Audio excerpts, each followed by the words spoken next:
Hayig soon maayong adlaw or maayong gabi kung unsa man ang time nga nabilong ka karon.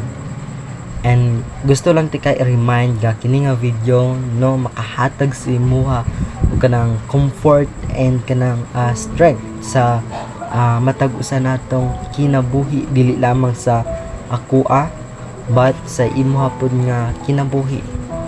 And before I share this word of God, naalong ko'y pangutana about ni siya sa kanang kinabuhi nato, no? Kung kinsa ang Ginoo. Now, kinsa man ang Ginoo sa ato ang kinabuhi?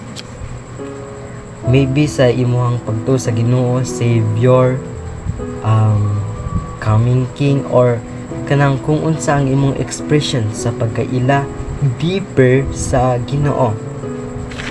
But sa kabuuan ni ana, ang atong Ginoo is everything, no? Tanan-tanan. Ang atong Ginoo, again, everything, no? Naa siya kanunay naga-exist. And ang akong i-share sa inyo karon makita sa Ephesians chapter 3 verse 20.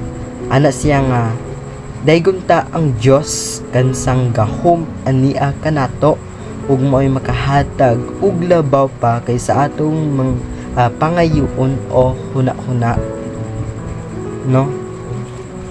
Ana siya dire nga ang scriptures nagpasabot kung atong i-base ang pagkaila sa Ginoo. God is provider, no? Ang Ginoo maga-provide sa tanan-tanan. Gani ginalagpas pa niya ang ato ang kanang huna-hunaon. For example, natay mga gipangayo nga mga simple things or simple nga mga bagay nga deserve na ko to kanang makuha. But unsa gani ang kanang ginabuhat sa Ginoo, iya pa kang gihatagan og kanang pinakabililhon nga butang nga wala ka nag-expect. It because God is provider, no? Provider ang Ginoo sa ato ang kinabuhi. And kini nga scriptures which is Ephesians, no? Mao kini ang ginasulat ni Paul. Mao kini ang kanang ginasulat ni Paul sa katawhan. And sa ato ang pinaagi sa iyang pagsulat, ginahikayatan niya nga sa iyang reminders nga unsa daygon nato ang Dios. It because sa iyang gahom nga ihatag sa atoa, no? Nga labaw sa ato ang kanang huna-hunaon. In short, ang pagkamaayo sa Ginoo, kung unsa ang atong expectation, lagpas pa dito no? Ngingana ang kanang pagkamaayo sa Ginoo sa ato ang kinabuhi.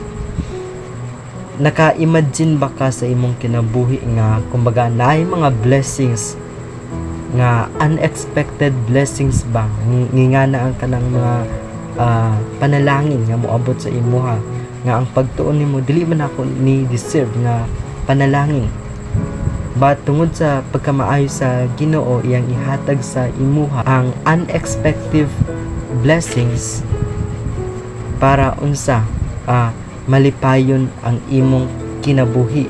That's why kung ang imong kinabuhi karon, no, kanang walang-wala ka, kanang feeling nimo dili na jud ka mag-grow, wala na kay kanang mga financial, you must remember na ang atong Ginoo provider. God is unsa provider.